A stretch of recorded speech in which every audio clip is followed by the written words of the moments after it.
तो 15 तक हो गया था, ठीक है ना। चलिए क्वेश्चन नंबर 16 कैसे करेंगे आप। तो ये आपको देखो कंपाउंड इंटरेस्ट का इंस्टॉलमेंट वाला क्वेश्चन है, समझो। इसने बोला 66,550 की राशि पर ऋण पर ली गई और उसको 2 बराबर किस्तों में चुकाना है। ब्याज की दर है 20% वार्षिक।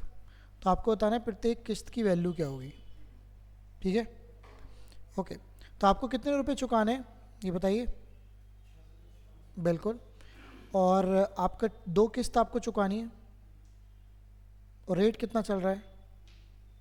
रेट चल रहा है आपका 20%। यहाँ तक कोई दिक्कत तो नहीं? ओके। जब भी बात 2 साल की हो तो हम बात कर रहे थे, इसका मतलब 1/5 होता है। तो मैंने बताया था 5 से कहाँ जाओ, 6 पर। यहाँ 6 ही रहेगा और यहाँ 5 और 6 क्या हो जाएगा, 11। ये 2 साल के लिए चलता है, 2 साल वेरी कॉमन है। अब आप 5 की गुणा 11 में कर लीजिए, 55 आ गया। और 6 की गुणा 36 में कर लीजिए। ये तो होती है इंस्टॉलमेंट और ये वो पैसा होता है जो आपने लिया है ना। तो बेसिकली क्या हो गया, यहाँ पे पैसे की वैल्यू कितनी दे रखी है आपको, तो 55 की वैल्यू क्या दे रखी है। ये कटता है किसी से, 11 से कट जाता है, ठीक चल रहा है। 5 से कट कर लीजिए, 1 2, हाँ 1210, हाँ सॉरी। और इसकी मल्टीप्लाई आप 36 में कर दीजिए, 1210, तो ये आ जाएगा 43560, ठीक है। तो काफ़ी कॉमन है 2 इयर्स का, इस पर फोकस करिएगा और इसको समझिएगा, ठीक है। चले आगे, काफ़ी कॉमन क्वेश्चन है 2 इयर्स वाला, ठीक है। कभी कभी इसमें इंस्टॉलमेंट दे देता है तो वो 36 की वैल्यू दे देगा, और पैसे आपके लेफ्ट में हैं और इंस्टॉलमेंट आपकी है। चलिए इसको ट्राई करते हैं। किसी चीज़ का जो प्राइस है वो 25% बढ़ रहा है, प्राइस ऑफ आइटम, किसी वस्तु की कीमत 2 वर्षों में 25% बढ़ जानी है। इस वर्ष कीमत 120 से बढ़कर 140 हो गई, अगले वर्ष कितने प्रतिशत बढ़ जाएगी। तो पहले मुझे बताओ, 120 से 140 पे पहुंची है ना, तो कितने परसेंट बढ़ गई है, 20 बढ़ गई है। कहाँ से, 120 से। तो बेसिकली 16 से ही 2/3 बढ़ गई है, ये तो बात हुई। अब दोबारा बढ़ेगी कुछ, जो भी बढ़ेगी X%, और ओवरऑल कितने परसेंट बढ़नी चाहिए, 25%, ठीक है। पहले मैं रिपीट कर देता हूँ। एक चीज़ 120 से 140 बढ़ गई है, तो इसका मतलब आप 16 से 2/3 समझ में आ गया। अच्छा, ये कह रहा है कि अब what is the percent increase the next year, next year में कितने परसेंट बढ़े, वही पूछा है आपसे कि ओवरऑल कितने परसेंट बढ़ जाए, 25%। तो इसका तरीका समझ लो। 16 से ही 2/3 1/6 होता है, तो पहले साल 6 से कहाँ पहुंची होगी, दूसरे साल आपको नहीं पता कहाँ पहुंची होगी, तो आप x से क्या मान लो। और 25% का मतलब क्या होता है, तो 4 से कहाँ पहुंच गई होगी। अब आप जानते हैं 6 गुणा x की वैल्यू किसके बराबर होगी, 4 के। और 7 गुणा y की वैल्यू किसके बराबर होगी। अब कटेगा तो कुछ कटेगा, बस थोड़ा सा कटेगा, 2 से 3 बार, 2 से 2 बार। 3 की मल्टीप्लाई नीचे 5 में कर दो, 7 की इधर। तो x/y का रेशो कितना आ गया, 14/15। पक्का। इसका मतलब 14 से कहाँ पहुँच जाएंगे आप, इसका मतलब 14 से आप कहाँ पहुँच रहे हैं, 15। तो कितना बढ़ रहा है मामला, कहाँ से बढ़ रहा है, और इंटू 100। 2 से कट कर लेता हूँ 7 बार, 2 से कट कर लेता हूँ 50 बार। 50 को 7 से भाग करूँगा तो 7.14%। बड़ा बढ़िया सवाल है छोटा सा लेकिन अच्छा सवाल है। ठीक है, समझ आया। तो पहला जो इंक्रीमेंट है वो 16 2/3% का है, तो उसको आप देख पा रहे हैं 120 से 140 का मतलब क्या हुआ, ठीक है। इसके बाद दूसरे की बात करें तो X% का इंक्रीमेंट है जिसकी हम बात कर रहे हैं, यहाँ पर आप देख पा रहे हैं, वो भी आपको समझ में आ रहा है, ठीक है ना। और तो बेसिकली दूसरा जो इंक्रीमेंट है वो आप ऐसे लिखेंगे X से Y, फाइनल इंक्रीमेंट ये है, बाकी सॉल्यूशन तो आप देख ही रहे, ठीक है। समझ आई बात। चलो अगले क्वेश्चन की तरफ बढ़ें। इन्हें कर लेना क्वेश्चन को ठीक से, ये सारे आपको वन ऑफ द बेस्ट तरीके से समझने हैं, ठीक। चलो इसको ट्राई करते हैं।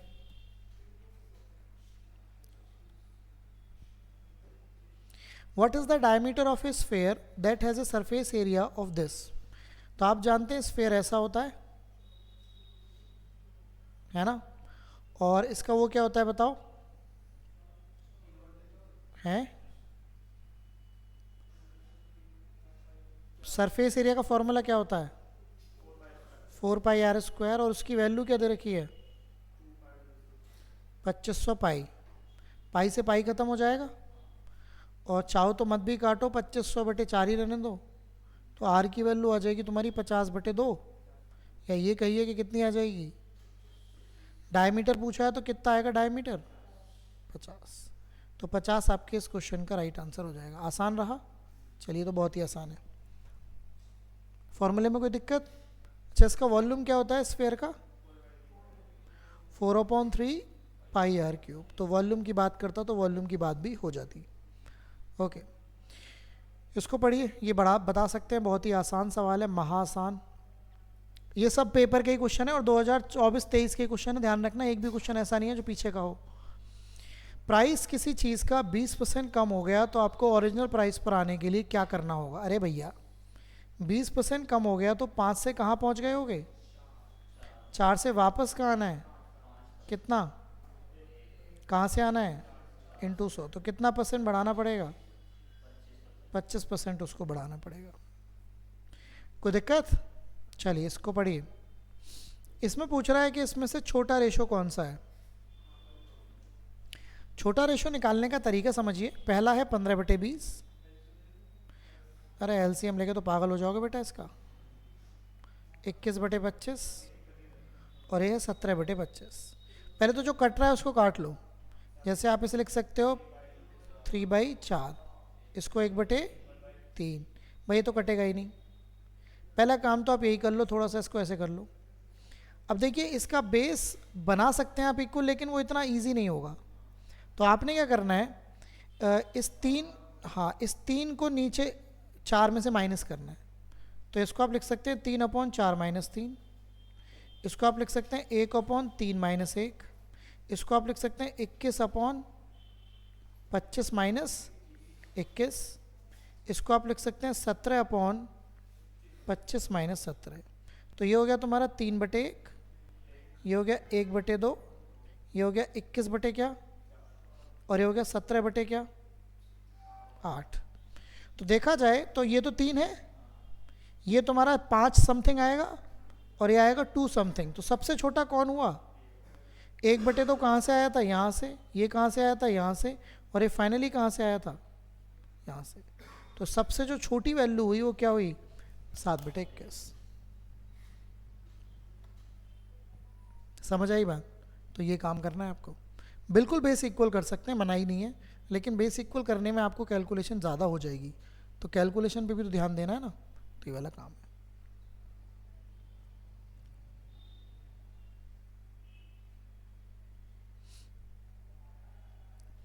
तो इसको बोलते हैं डिविडेंडो मेथड। एक्चुअली आप क्या कर रहे हैं, ऊपर वाले न्यूमरेटर को नीचे वाले डिनोमिनेटर में से माइनस कर रहे हैं, ठीक है ना। कोई दिक्कत इस बात में? ओके, छोड़ना मत इस क्वेश्चन को, काफ़ी कॉमन मैं देख रहा हूँ, सीजीएल वगैरह में भी आ रखा है सेम क्वेश्चन। हाँ, सब जगह लगेगा, सब जगह। देखो यदि मलय 300 रुपये प्रति किलोग्राम की दर से अमरूद खरीदता है और उन्हें 25 रुपये प्रति 100 ग्राम की दर से बेचता है, तो उसका प्रॉफिट और लॉस बताना है। 300 रुपये पर केजी, इसका मतलब 1000 ग्राम कितने रुपए के, 1000 ग्राम कितने रुपए के बताइए 300 रुपये के। कोई दिक्कत? ये सीपी हुआ, ओके। और 25 रुपये के 100 ग्राम बेचता है। अगर वो 100 ग्राम 25 रुपये के बेचता है तो यहाँ से भी 1000 ग्राम कर लूँ। 1000 ग्राम करने के लिए मुझे यहाँ किसकी मल्टीप्लाई करनी चाहिए 10 की। तो 1000 ग्राम कितने रुपए के बेच रहा है, तो ये तो नुकसान हो गया। कितने का नुकसान है, कहाँ से, और इनटू 100। तो क्या आंसर आ गया बताइए 16.67% का लॉस। तो आंसर आएगा 16.67% का लॉस। तो ये आपका राइट आंसर हो जाएगा। ओके, डन हुई बात, आसान बात है, कर सकते हैं। चलिए इसको पढ़िए। ये आपने कर रखा है।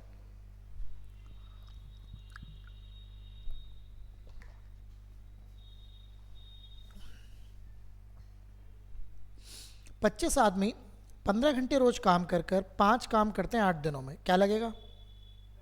MDH। तो करो, 25 आदमी रोज 15 घंटे काम कर कर 5 यूनिट काम करते हैं और 8 दिन में। How many days? 12 आदमी 10 यूनिट काम रोज 20 घंटे कर कर कितने दिनों में करेंगे? महा आसान सवाल, इससे आसान कुछ नहीं। 0 से 0 खत्म, 5 से 3 बार, 3 से 4 बार, 4 दूनी होते हैं 8, 8 से 8 कट जाएगा, तो कितने दिन लगेंगे? 25 दिन का समय लगेगा। ये आपका राइट आंसर हो जाएगा। ठीक है, कर सकते हैं। चलिए आगे बढ़ते हैं। समझिए, एक 20 सेंटीमीटर त्रिज्या वाले एक ठोस गोले को समान त्रिज्या वाले 8 ठोस गोलाकार गेंदों में ढाला जाता है। तो प्रत्येक गेंद की त्रिज्या, ढालने का मतलब या माउल्डेड का मतलब पिघलाना, मतलब किससे लेना देना है? वॉल्यूम से। तो एक बार बताइए, एक स्फेरिकल सॉलिड स्फेयर है, इतना बड़ा मान लेते हैं, इसकी रेडियस है 20। इससे छोटे छोटे आप कितने बना रहे हैं? 8। उसकी रेडियस मान लेता हूँ R। तो दोनों के वॉल्यूम सेम होने चाहिए। इसका वॉल्यूम क्या होता है? 4/3 पाई 20 का क्यूब, और 8 की गुणा तो करनी पड़ेगी क्योंकि 8 बना रहे हो आप। और यहाँ इसका वॉल्यूम भी क्या होगा? 4/3 पाई R का क्यूब। ठीक है, 4/3 पाई से 4/3 पाई कट जाएगा, और मजे बात है कि 10 आ जाएगा, 10 आ जाएगा, 10, और ये 8 भी खत्म हो जाएगा। तो ये आ जाएगा 10 का क्यूब, और इधर कितना है? R का क्यूब। R की वैल्यू कितनी आ गई? 10। अच्छा, अब क्या पूछ रहा है? Then the radius of the each ball, ही पूछ रहा है 10। तो आंसर कितना आ जाएगा? 10 सेंटीमीटर। तो ये आपको समझना है कि एक बड़े गोले का जो है वॉल्यूम वो 8 छोटे गोलों के बराबर है। तो यहाँ पर लेफ्ट एंड राइट में वॉल्यूम्स जो है वो इक्वल करने होंगे, बस इतनी सी बात है। कर सकते हैं? ओके, चलिए आगे बढ़ते हैं। चलिए इसको ट्राई करिए। मीरा ने एक बैग को 10% की छूट देकर बेचकर 5% का लाभ कमाया। अगर बैग का MP इतना है तो उसका CP क्या होगा? सबसे पहले उसने कितने का डिस्काउंट दिया है? 10% का। और प्रॉफिट कितने % का कमाया है?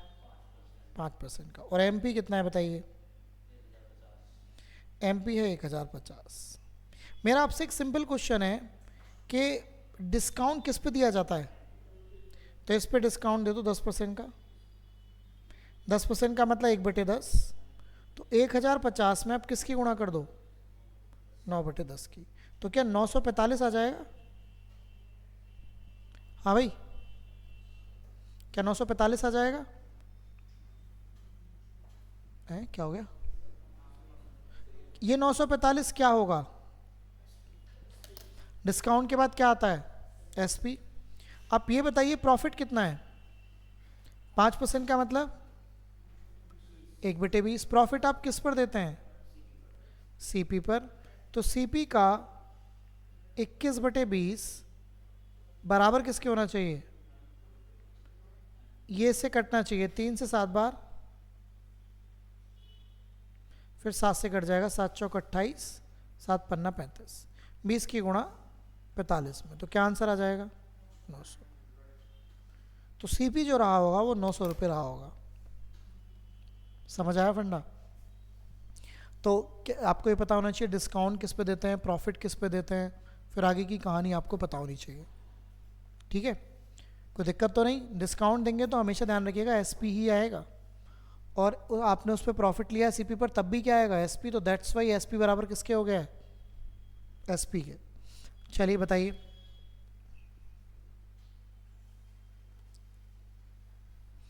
आपसे पूछा है 20 और 30 के बीच अभाज्य संख्याओं के वर्गों का योग। तो पहले तो आपको यही ढूंढनी पड़ेंगी कि भाई 20 और 30 के बीच प्राइम नंबर होते कौन कौन है।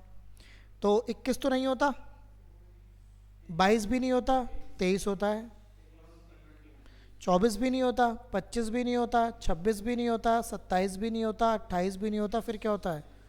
29। तो बस इनके स्क्वायर के सम पूछे हैं। 23 का स्क्वायर क्या होता है और 29 का क्या होता है? 841। इनको जोड़ दो, 1370। तो बस आपको यही समझना था, है ना? कोई दिक्कत इसमें? चलिए इसके बाद आइए, आपको बताना है इनका एवरेज। 1 का स्क्वायर, 2 का स्क्वायर, 3 का स्क्वायर, 4 का स्क्वायर, 9 का स्क्वायर। अच्छा, एवरेज जो होता है मैं आपको क्लियर कर दूं, एवरेज जैसे 1 के स्क्वायर के बाद कॉमा लग रहा है, तो ये ऐसे समझो 1 का स्क्वायर एक नंबर है, ऐसे ही 2 का स्क्वायर एक नंबर होगा, ऐसे ही 3 का स्क्वायर भी एक नंबर होगा। कितने नंबर हैं ये? 9। तो डिवाइड अगर आप इसको इनके सम को अगर 9 से डिवाइड कर दें तो एवरेज आ जाएगा। तो एवरेज लिखने का तरीका कुछ ऐसा होगा कि 1 का स्क्वायर प्लस 2 का स्क्वायर प्लस 3 का स्क्वायर, ऐसे ही अप टू किसका स्क्वायर? 9 का स्क्वायर डिवाइडेड बाई 9। अब मन तो ये कर रहा होगा आपका कि सर इनको जोड़ लेते हैं। एक फॉर्मूला होता है, मैं आपको क्लियर कर दूं, लिख लीजिए।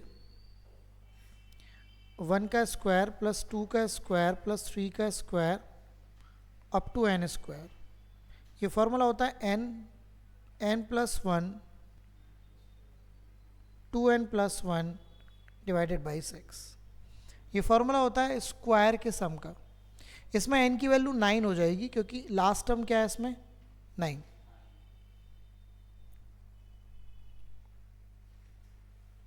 तो n की वैल्यू आप 9 रख लीजिए। तो 9 ये 10 हो जाएगा, ये आपका 19 हो जाएगा और नीचे 6 आ जाएगा। तो ये ऊपर आ गया 9 इस टू 10 इस टू 19, नीचे 6 और एक और 9 ये वाला।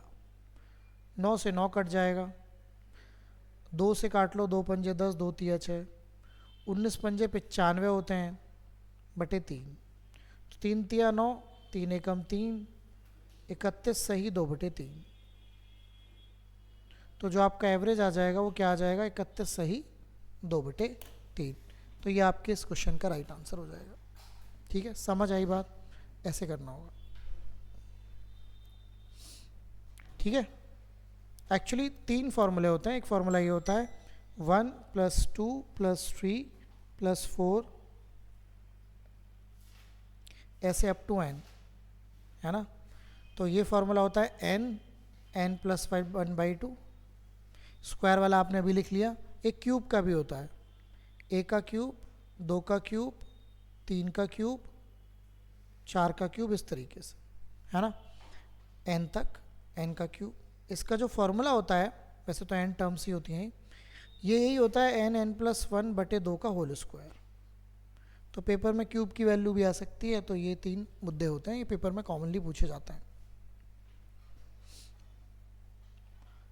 चलें, आइए आगे बढ़ते हैं। चलो 27 की बात करते हैं। What will be the least common multiple of 4 number? Least common multiple मतलब क्या पूछा है? एलसीएम ना। ओके, तो अगर आपको 15, 35, 42 और 72 का एलसीएम पूछा है, तो एक तो बेसिक तरीका है। हाँ, एक तरीका मैं बताता हूँ। ये बताइए 15 को आप क्या लिख सकते हो और 35 को क्या लिख सकते हो और 42 को क्या लिख सकते हो? 5 इंटू 6, और 6 को भी क्या लिख सकते हो? और 7 6 42, सॉरी 7 इंटू 3 इंटू 2, यहाँ पे 7 आएगा, सॉरी। अब ठीक है। और 72 को क्या लिख सकते हो?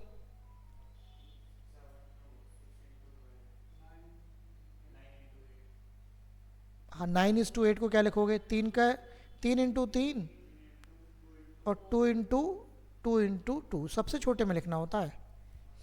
लिख लिया? ओके।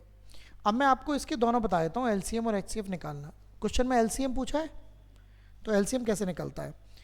एलसीएम तीनों में सबसे बड़ी वैल्यू कॉमन हो ना हो। तो ये बताइए 5 दिख रहा है आपको तीनों में? कोई बात नहीं, लेकिन 5 की सबसे बड़ी पावर क्या है? 5 ही है। अच्छा, क्या आपको 3 कॉमन दिख रहा है सभी में? लेकिन 3 की सबसे बड़ी वैल्यू क्या है? 3 का स्क्वायर। हाँ, तो इंटू 3 का स्क्वायर। क्या आपको 7 दिख रहा है सभी में? कोई बात नहीं, लेकिन 7 की सबसे बड़ी पावर क्या है? मतलब 7। क्या आपको 2 दिख रहा है सभी में? 2 की सबसे बड़ी पावर क्या है? 2 का क्यूब। ये इसका LCM, सॉरी, निकाल लेते हैं। ये 5 आ गया, ये 9 आ गया, ये 7 आ गया, ये 8 आ गया। 8 की 5 में गुणा करोगे 40, और 9 सत्ते होते 63, 4 तिया 12, 4 छिंग 24 और 1 25, 2520 आ रहा होगा। इसे नेचुरल वे में भी कर सकते थे, दिक्कत कुछ नहीं है। मैं आपको बस ये बता रहा हूँ, कभी कभी आप मतलब इसको नॉर्मल भी करेंगे तो भी कोई परेशानी का विषय नहीं है। आप कहेंगे सर हम तो नहीं कर रहे ऐसे, तो कोई दिक्कत नहीं है, मत करो। समझ आया? लेकिन ये भी एक तरीका है। अच्छा, इसका HCF क्या आता? इन सभी में कुछ कॉमन दिख रहा है? सभी में कोई चीज़ कॉमन है? सभी में, चारों के चारों में? अरे जो राइट में लिखा हुआ है नहीं है ना कॉमन? अगर कुछ भी कॉमन नहीं है तो 1 आएगा HCF। क्या आएगा? कॉमन होता जो वो भी कॉमन होता और स्मॉलेस्ट होता, वो क्या आता? HCF। ठीक है, आइए आगे बढ़ते हैं। बताइए इसका HCF कैसे निकालेंगे आप? HCF निकालने का सिंपल तरीका है, इन तीनों में कॉमन वैल्यू देखो। 256, 136 और 436। आपको भी समझ में आ रही होगी, केवल 2 है। हाँ, लास्ट वाले भी कट जाएंगे, पहला भी कट जाएगा।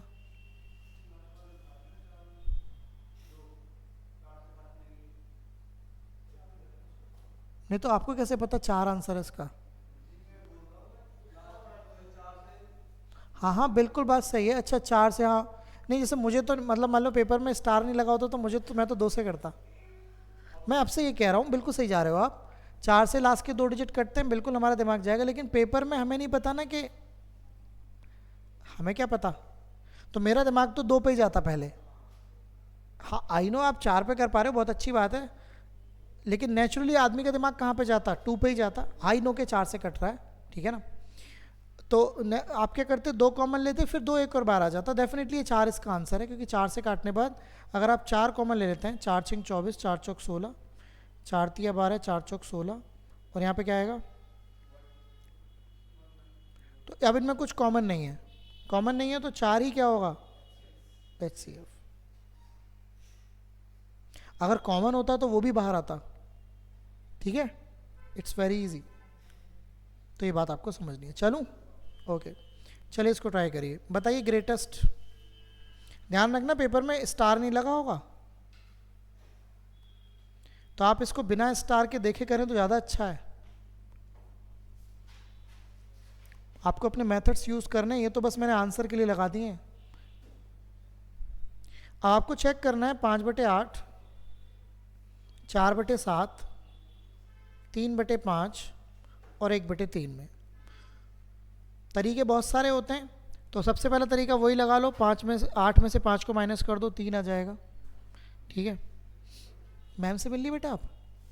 मैम से मिल के आ जाना एक बार, है ना?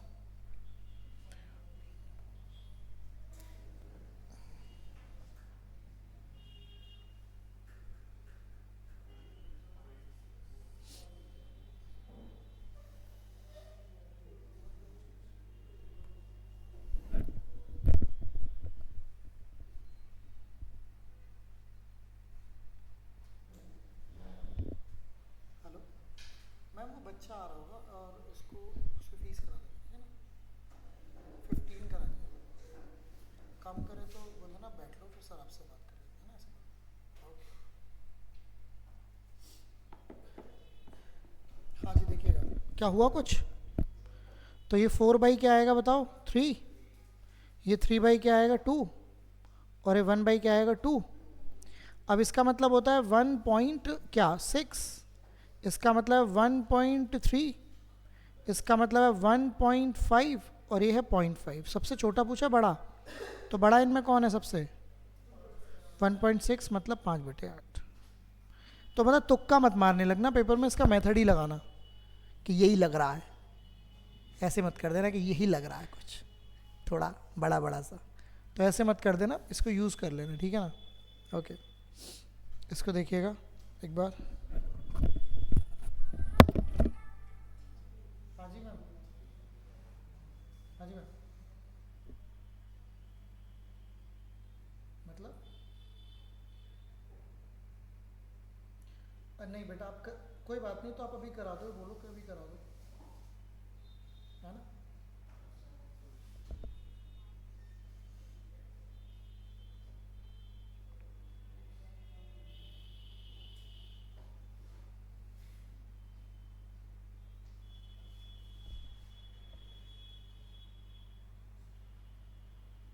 हेलो, हो गई बात तुझसे?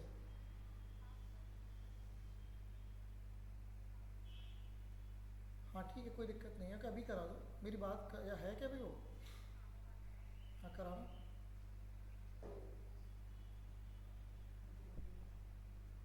हाँ बेटा, मैं कह रहा था अगर आपको कराना है तो अभी आप अभी करा दो, ठीक है ना? फिर आपकी क्लासेस आगे कंटिन्यू हो पाएंगी। Okay okay okay. हाँ ये वाला तो कर दो। एक पैसा है जो 2400 रुपये सिंपल इंटरेस्ट करता है 460 रुपये।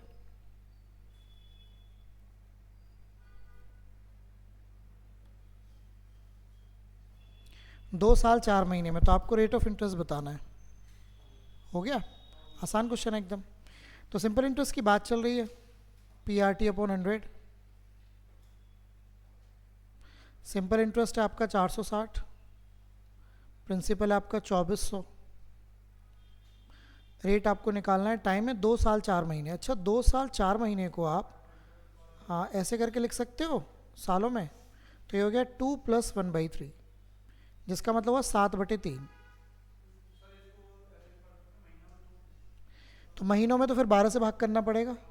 हाँ वैसे मन करे, बात वही है घुमा फिरा के। 3 से कितनी बार? 8 बार। अच्छा ये कुछ कटता है किसी से? 4 से ही कटता है। कितना आ गया? 4 और 4 से 2 बार 14 आ जाएगा 115 के नीचे ना। तो कितना आ गया बताइए? 8 3/14%। ये आपका राइट आंसर हो जाएगा। ठीक है, चलिए आगे चलते हैं। ओके इसको ट्राई करिए।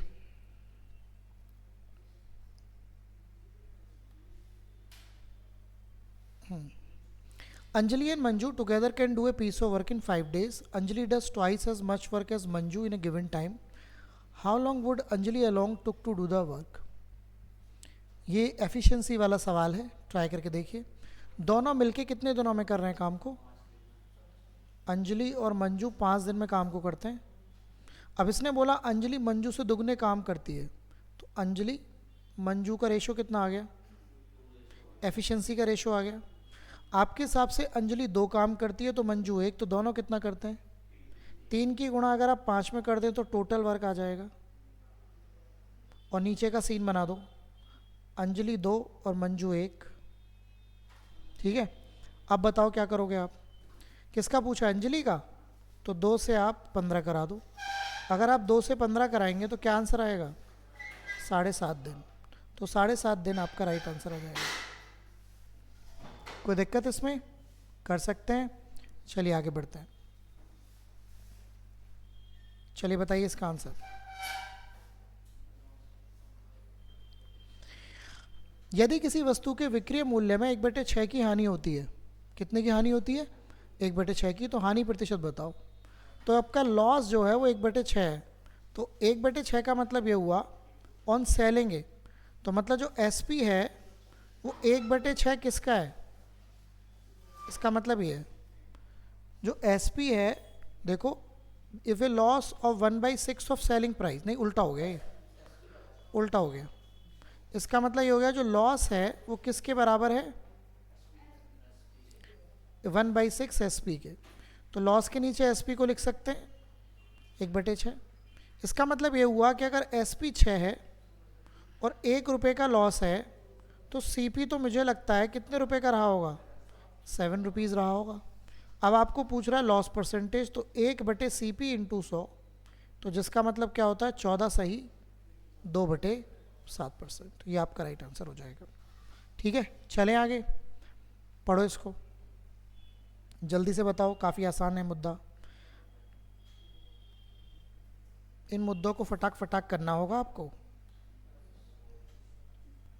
The price of A car increase by 25%, तो आपको उसका प्राइस कितना कम करना होगा एक्चुअल प्राइस पे लाने के लिए। तो ये बताइए 25% का मतलब क्या होता है? 1/4। तो 4 से आप कहाँ पहुँच गए? 5 से वापस कहाँ जाना है? 1 का डिफरेंस है नीचे 5, और इसका मतलब क्या होता है? 20%। तो 20% इज द राइट आंसर। ठीक है, ओके, आगे बढ़ते हैं। 34 को ट्राई करके देखो।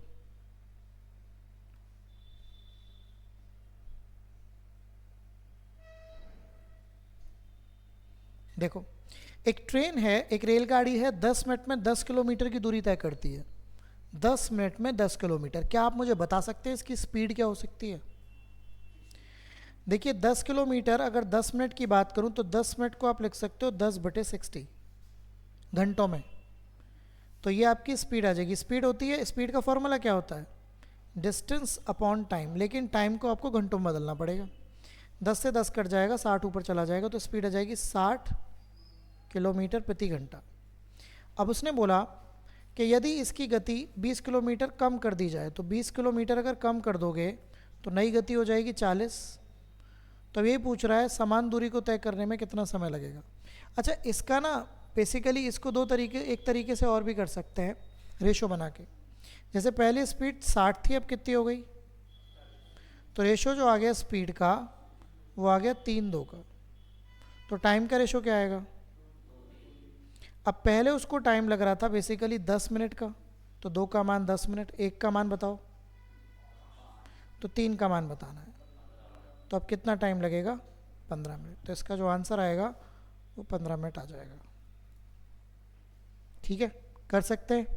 ओके, इसको ट्राई करते हैं।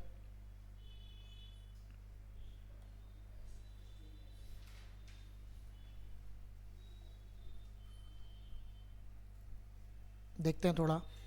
एक दुकानदार एक वस्तु के अंकित मूल्य पर 15% की छूट देता है और फिर भी 25% का लाभ कमाता है।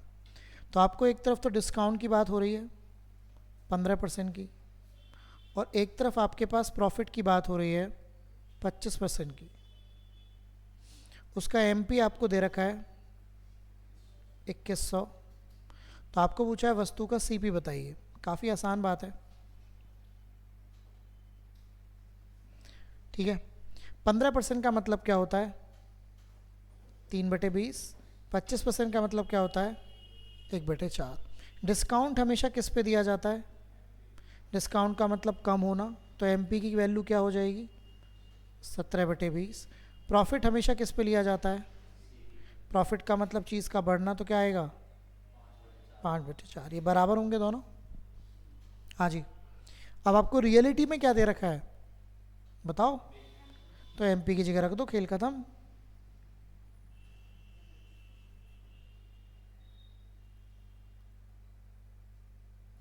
चार से 5 बार, 5 से कट जाएगा 2100। कितनी बार? 4, और 5 से फिर कट जाएगा 5×8 = 40, 5 84 गुणा 17 यूनिट डिजिट से हो रहा है क्या? 84 गुणा 17, अंत में क्या आ रहा है? 8। हाँ, तो एक ही ऑप्शन में आ रहा है। अच्छा, 2 में आ रहा है तो करना ही पड़ेगा भाई साहब। 8 7 56, 8 5 13। हाँ, तो 13 से ठीक है, वो तो लॉजिकली कर सकते हैं आप। तो क्या आंसर आएगा? 14। फिर वही बात, पेपर में स्टार नहीं लगा होगा, है ना? You have to do it. तो that's the point of view. Okay, चलिए आगे बढ़ते हैं। चलें,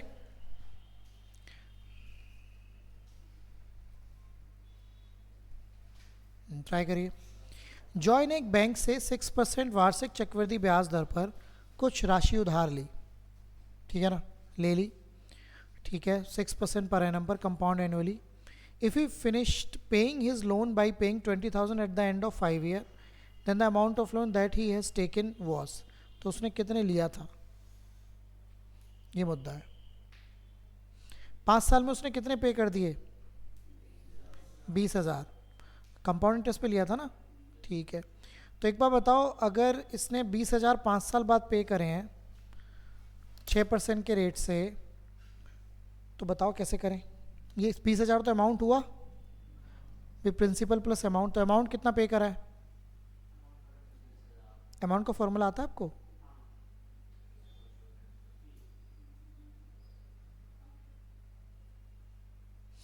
अच्छा, प्रिंसिपल आपको पता ही नहीं, कितने साल की कितना रेट चल रहा है? 6% का, और ऐसा कितने साल में हुआ? 5 साल में, है ना? तो चलो ट्राई करते हैं, लगभग वही आंसर है क्योंकि निकटतम हज़ार का मतलब पॉइंट्स में ही वैल्यू आएगी। तो इसको सॉल्यूशन कर लेते हैं थोड़ा सा, 2 से 3 बार, 2 से कितना बार? 50 बार। कैलकुलेशन तो बड़ी खतरनाक हो जाएगी इसकी, 53। कैलकुलेशन तो बहुत खतरनाक हो जाएगी, ऐसे कैसे होगा? क्यों भाई?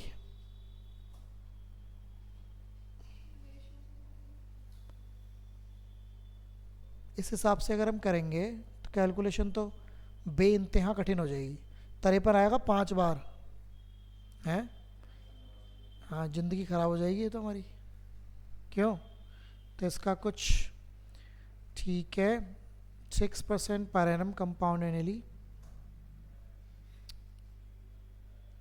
राउंडेड ऑफ, ठीक है, ओके। अच्छा, अगर मैं इसे लमसम में करके देखूं, फॉर एन एग्जाम्पल, एक बार बताओ, 6% का रेट है ना, 5 साल चला, तो 1 साल, 2, 3 और 4 और 5, तो 6% यहाँ चला होगा, 6 यहाँ चला होगा, 6 यहाँ चला होगा। ध्यान से सुनना। अच्छा, 2 6 को अगर मैं नेट इफेक्ट से जोड़ूं तो आएगा 12.36, इसको भी जोड़ूं तो क्या आएगा? 12.36, और ये तो 6 चल ही रहा है। यहाँ तक समझ में आया? अब मैं 12, नेट इफेक्ट समझ में आ रहा है? ये वाला method, plus minus x plus minus y plus के एक्स वाई बाई 100।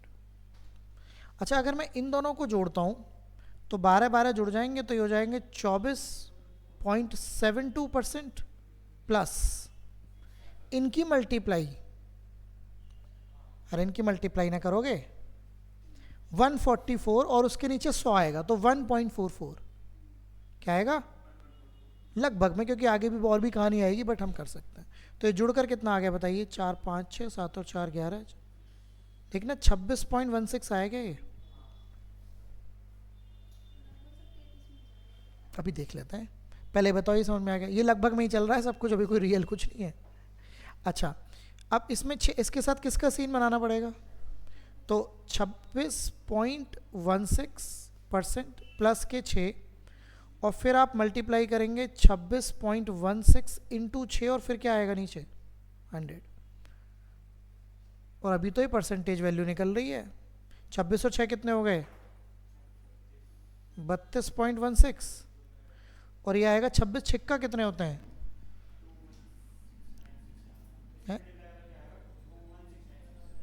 21696। यहाँ तो पॉइंट लगना ही तो 100 की वजह से, यहाँ तो 2 और जुड़ जाएगा इसमें, तो ये लगभग हो गया 3416। 34 क्या है? 35 ही हो जाएगा, है ना? क्योंकि हमने बहुत सारी वैल्यू तो छोड़ दी ना, लेकिन बड़ा सही सा बात हो गई है। अच्छा, लेकिन ध्यान रखना, ये तो भी रेट आया है टोटल, और ये 20,000 आपको दे रखा है अमाउंट। अब मुझे बताइए, अगर रेट पे 35% मान लूँ तो 35% का मतलब क्या होता है? तो 20 से आप कहाँ पहुँचे होंगे?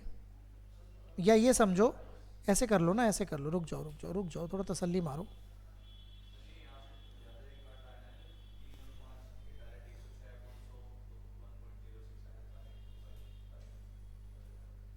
इसको अगर नहीं काटते तो 106 की 106 की 5 बार गुणा करनी पड़ेगी,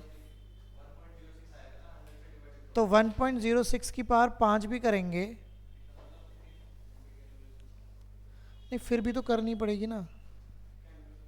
1.06 को आप क्या मानना चाहते हो? हैं? हाँ, वही मैं सोच रहा हूँ।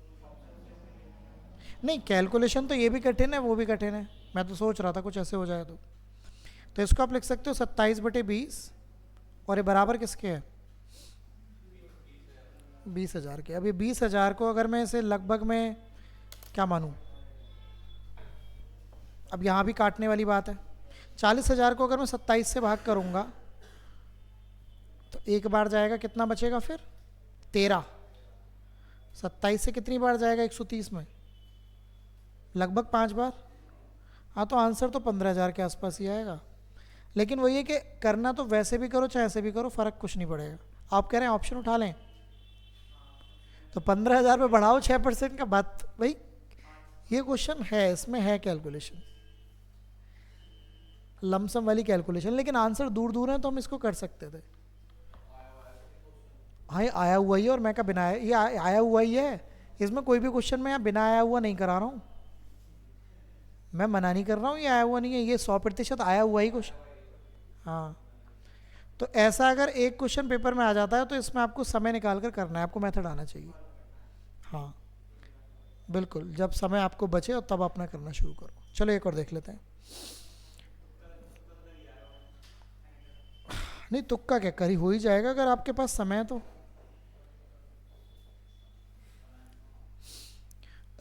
Ratio of salaries of Ram and Shyam is 8:5। तो राम और श्याम की सैलरी का रेशो दे रखा है। If the salary of Ram and Shyam increase by, तो दोनों को ही आपने इंक्रीज कर दिया 2600, दोनों इंक्रीज करी हैं, then their rare ratio become, कितना रेशो हो गया इनकी नई सैलरी का? 15:11। कुछ बात बनी?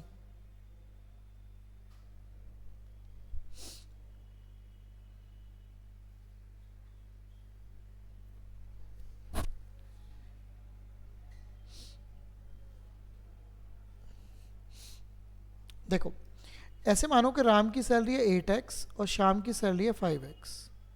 इसको भी आपने 2600 बढ़ाया और इसको भी आपने 2600 बढ़ाया, और ये रेशो हो गया 15/11। अब आप क्रॉस मल्टीप्लाई कर लो। 11 की 8 में करेंगे 88x, 11 की अगर 2600 में करेंगे क्या आएगा?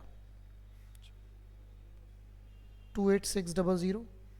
15 की करेंगे 75x, 15 की यहाँ कर लीजिए, हैं 39,000 हैं। इसको इधर माइनस कर दो, इसमें से इसको माइनस कर दो, तो 8 और 5 13x है ना, और इधर माइनस करना 10, 13 से कट जाता होगा 104, 8 बार, तो x की वैल्यू 8 आ गई। किसकी सैलरी पूछी? शाम की, तो 5 में मल्टीप्लाई करना है, क्योंकि 5x मान रखी थी ना। ये 8 आ रहा है, कुछ गड़बड़ हो गया क्या भाई? अरे 0 भी तो लगा दो भाई, अरे भाई कैसे जीवन मानोगे, वही तो मैं कह रहा। अच्छा, तुम कहते एकदम शॉर्टकट में चल रहे हो। 4000, तो ये होगा, ठीक है, कर पाएंगे, तो ये मुद्दा है। चलिए, तो ये फाइल आपको मिल जाएगी, ठीक है ना, 40 क्वेश्चन तक भेज दूंगा, और इसमें भी बन जा रहे हैं, 75 क्वेश्चन तक हो गए, तो यही टारगेट होगा, आप इनको टारगेट करिए। मैं फिर से बोल रहा हूँ, ये कंप्लीट रिवीजन है, ठीक है ना, सब देख सकते हैं इसको, जितना आपको आ रहा है, जो नहीं आ रहा कोई बात ही नहीं, जो कुछ कन्फ्यूज़न है तो पूछना है, ठीक है ना, पहली बात है।